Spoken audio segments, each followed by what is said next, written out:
7 teams that need to panic. I'm going to give them to you in order. The Bills. The Bills are so bad right now. The positive is the Bills knew they were going to be so bad right now. Nathan Peterman was awful as a starting quarterback. One of the worst starting quarterback performances ever, only equaled by his prior starting quarterback position when he threw 5 interceptions. Now, I'm no expert here, but I think maybe there's the possibility that Nathan Peterman's not very good.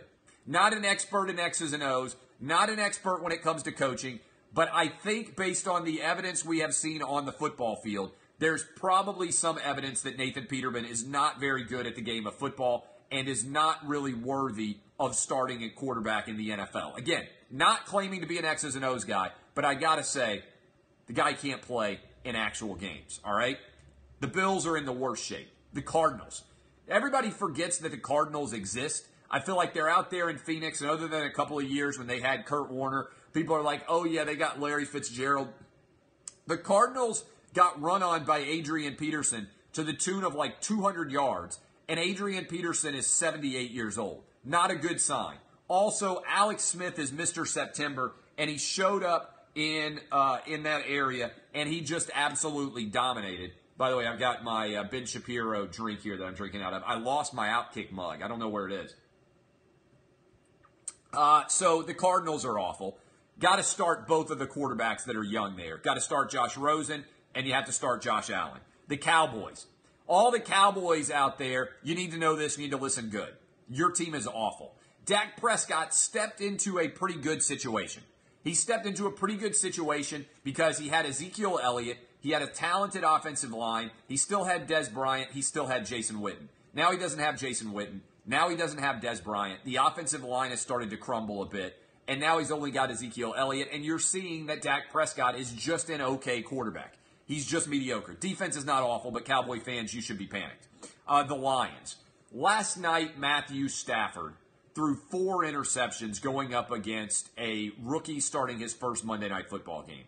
Matthew Stafford, somebody texted me and said, argument's sake, Matthew Stafford is the NFL's version of Carmelo Anthony. And you know what? I sat back and I think about that for a little bit, and I'm like, you know what? That actually makes a lot of sense. Matthew Stafford right now is the second highest paid player on an NFL football field this year. Number 1 this year is Jimmy Garoppolo. Number 2 this year is Matthew Stafford. I got to tell you, I think there's a strong argument that Matthew Stafford is the Carmelo Anthony of the NFL. Never can win. I believe I'm correct that Matthew Stafford has never won an NFL playoff game. Everybody comes after my boy Marcus Mariota. He's got a road playoff win. I think that makes a lot of sense. All right. The Titans. All right. You guys know that I'm a Titans fan. When the team's Twitter feed starts to pick on me, you know 2 things. 1, I have become super famous. All right. If the team's Twitter feed is taking shots at a season ticket holder, this is funny in and of itself. 18 years ago, when I was in the crowd for the Music City Miracle or whatever the hell it was, if you had told me that one day there would be something called Twitter and that the team's Twitter account would decide to take shots at me, I would have been like, this is crazy. What kind of world do we live in? But there's no doubt that I dominate Southern media and to an increasing extent dominate national media. So I thank them for dunking on me. It was the best thing that anybody sent out from the Titans all day. The Titans are screwed, especially if Mariota's hurt. I'm still a Mariota guy. I still believe in him. But I swear to God, if Blaine Gabbert is the guy, I'm not watching any Titans games for the rest of the year. I've got better things to do. What better things do? I might sleep. I might just start taking naps during the 3 hours when the Titans games used to air. The Steelers need to panic. Ben Roethlisberger is starting to enter into daft old man football age.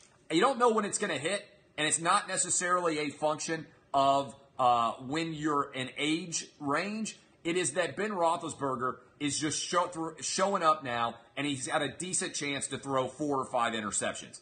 And it's totally unbelievable, all right, how inconsistent he's become. And finally, the Raiders need to panic. Those are the 7 teams right now that need to panic. Everybody else out there in the media is saying, hey, let's not panic. It's only 1 week. I'm telling you right now, if you are a fan of the Bills, the Cardinals, the Cowboys, the Lions, the Titans, the Raiders, or the Steelers, you need to panic 1 billion %.